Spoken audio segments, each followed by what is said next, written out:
सच बता, वरना अभी के अभी तेरा सर धड़ से अलग कर दिया जाएगा। और वो इंसान कहता है कि मेरा नाम शिवा काशीद है।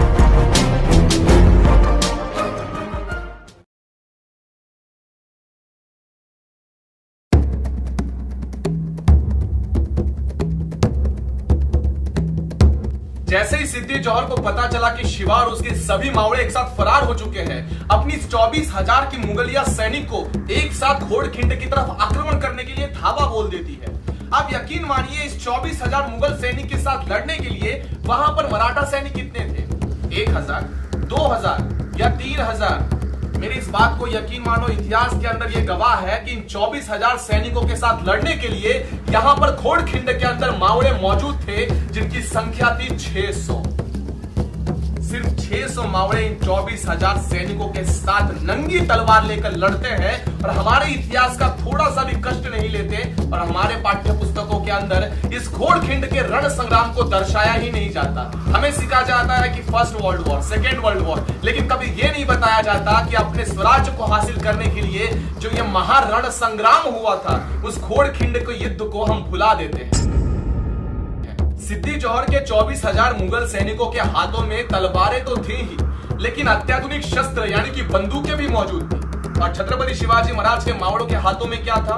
सिवाय दांड पट्टा और तलवार के और कुछ भी नहीं।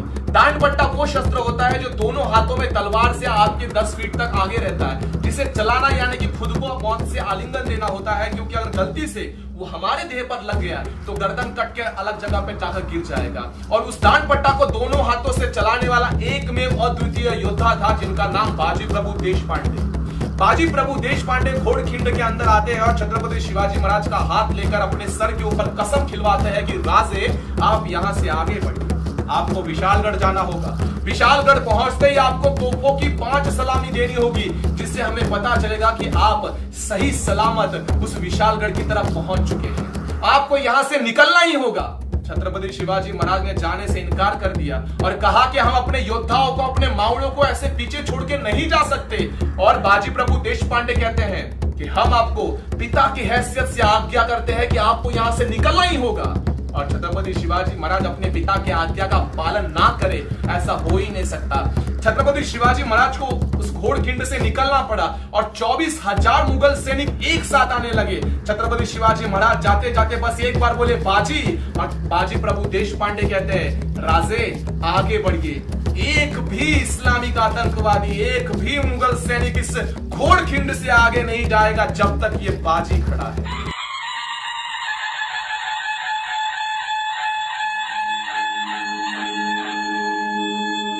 छत्रपति शिवाजी महाराज विशालगढ़ की तरफ पढ़ने के लिए रवाना हो जाते हैं। यहां से मुगलिया सल्तनत के 24,000 सैनिक और घोड़खिंड के अंदर 600 मावड़े, यहां से अत्याधुनिक शस्त्र और यहां से हर हर महादेव की गर्जना एक साथ आमने सामने भिड़ते हैं। तलवारों से तलवारें की ऊंची इस तरह से टकराती है जैसे कि चिंगारी निकलते हो। छत्रपति शिवाजी महाराज आगे बढ़ चुके हैं, लेकिन छत्रपति शिवाजी महाराज तक पहुंचने के लिए सभी को घोड़खिंड से ही गुजरना पड़ेगा। और घोड़खिंड से आगे जाने के लिए सभी को टकराना होगा बाजी प्रभु देशपांडे से। बाजी प्रभु देशपांडे के दोनों हाथों में दांड पट्टा था।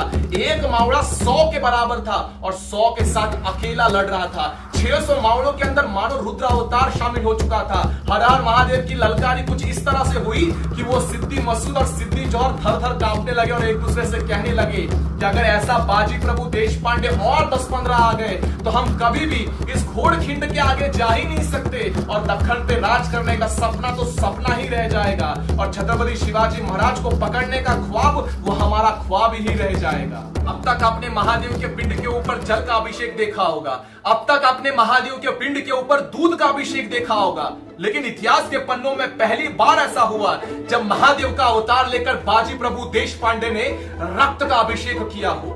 उस घोड़खिंड के अंदर लड़ने वाले हर एक हुतात्मा का ऐसा कोई अंग का एक जगह नहीं था जहां पे वार नहीं हुआ था। सभी रक्त से नहाए हुए थे, इसलिए वो घोड़खिंड इतनी पावन हो गई, इतनी पावन हो गई, जिस घोड़खिंड का नाम पावन खिंड रखा गया। सभी मावड़े लड़ते रहे, सभी के आंख उस घोड़ खिंड के अंदर थे, उस पावन खिंड के अंदर थे, लेकिन सभी के कान वहां पे विशालगढ़ की तरफ थे। क्यों? क्योंकि वहां पे छत्रपति शिवाजी महाराज को पहुंचना था और वहां पे पहुंचकर 5 सलामी देनी थी तोपों की, ताकि सभी मावड़ों को पता चल जाए कि आखिरकार हमारा राजा वहां पे पहुंच चुका था। दिन पूरा बीत चुका था, रात पूरी बीत चुकी थी, दिन उजड़ने वाला था, लेकिन अब तक छत्रपति शिवाजी महाराज वहां पे पहुंचे नहीं थे। मानो यमराज को बिठा कर रखा था बाजी प्रभु देशपांडे ने और कहा था कि जब तक वो तोपों की सलामी मुझे सुनाई नहीं देगी तब तक आपको मैं यहां से उठने नहीं दूंगा, मैं आपके साथ वहां से आऊंगा ही नहीं। लड़ते लड़ते वो अपने भाई से पूछते थे, फुलाजी प्रभु देशपांडे से, क्या तुझे आवाज सुनाई दी? वहां से आवाज आती थी कि नहीं। तो रुका क्यों है? लड़ता रहे, और जब तक ये मुगल खत्म नहीं हो जाते और जब तक मेरा राजा पहुंच नहीं जाता तब तक इनमें से एक भी जिंदा नहीं लौटना चाहिए और हमारे में से एक भी कटना नहीं चाहिए। ये उस पावन खिंड का महान शौर्य हमें दिखलाता है। और दूसरी ओर सिद्दीजौहर हैरान परेशान हो गया था। अपने सैनिकों को वो आज्ञा देता है कि सभी को छोड़ो, सबसे पहले उस बाजी प्रभु देशपांडे को खत्म करो। जब तक ये जिंदा है तब तक हम नहीं जीत सकते, तब हम इस घोड़खिंड से आगे बढ़ ही नहीं सकते। और तभी आवाज आता है तोपों की सलामी की, मेरा राजा पहुंच गया। और अपने दोनों हाथों को नीचे करते हुए बाजी प्रभु देशपांडे ने अपने दोनों हाथ को नीचे किया और दूसरे ही पल वहां से बंदूक चली और बाजी प्रभु के सीने को छल्ली छल्ली कर देते हैं। सभी मराठा सैनिक उन मुगलों के ऊपर टूट पड़ते हैं और सभी मुगल अपने पैरों को पीछे की तरफ ले जाते हुए वहां से भाग जाते हैं और मेरा राजा पहुंच गया। इतना कहते हुए बाजी प्रभु देशपांडे उस पावन धरती पर, उस घोड़ खिंड के अंदर, उस पावन खिंड के अंदर अपने आखिरी सांस को गिनते हैं। मेरा राजा पहुंच गया, अब मैं जाता हूं। इतना कहकर ही बाजी प्रभु देशपांडे ने अपने प्राण को त्याग दिया।